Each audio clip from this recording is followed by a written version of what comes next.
Hey guys, quick question for you. Are you trying to teach adjectives to your kid with autism and they might be a little bit confused? Well, we're going to make a video today to teach you the best way to teach your kids how to use adjectives.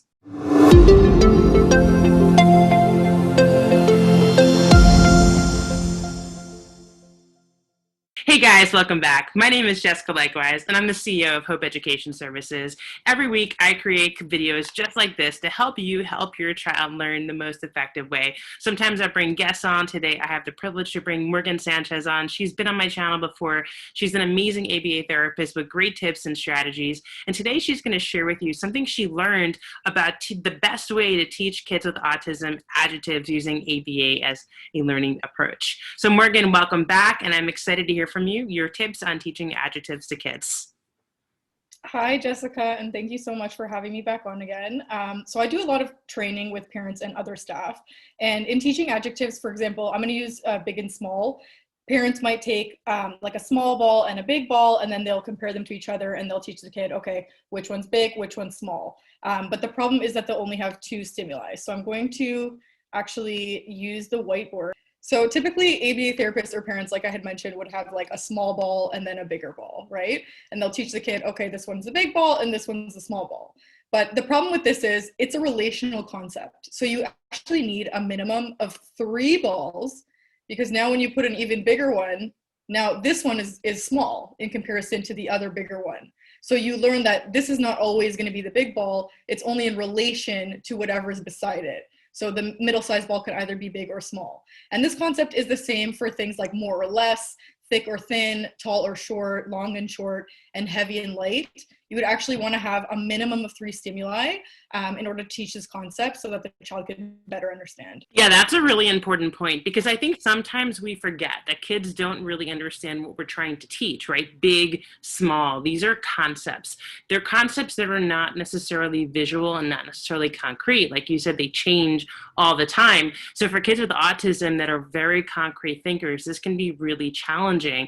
You know, oftentimes I've seen where, you know, you ask a child, okay, like let's just say like I have 2 books here. So this is the small book and this is the big book.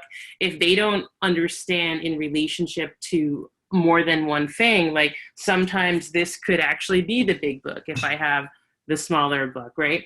Then they might see this and just learn small book as opposed to actually learning what it really means, because it's just, like you said, they might just memorize the answer.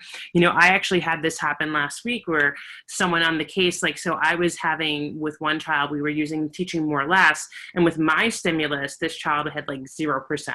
And with the other teachers, the other therapist stimulus, they had 100%. So they were like, well, why is there a discrepancy?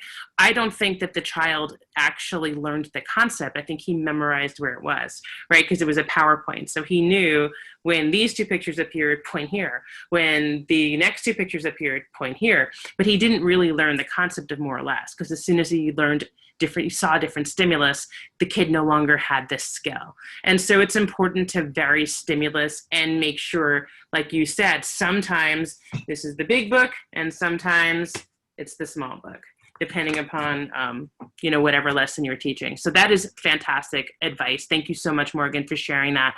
I know that all the teachers and parents and therapists watching this are gonna get a tremendous amount of value from it. Thank you so much again, Jessica, for having me on.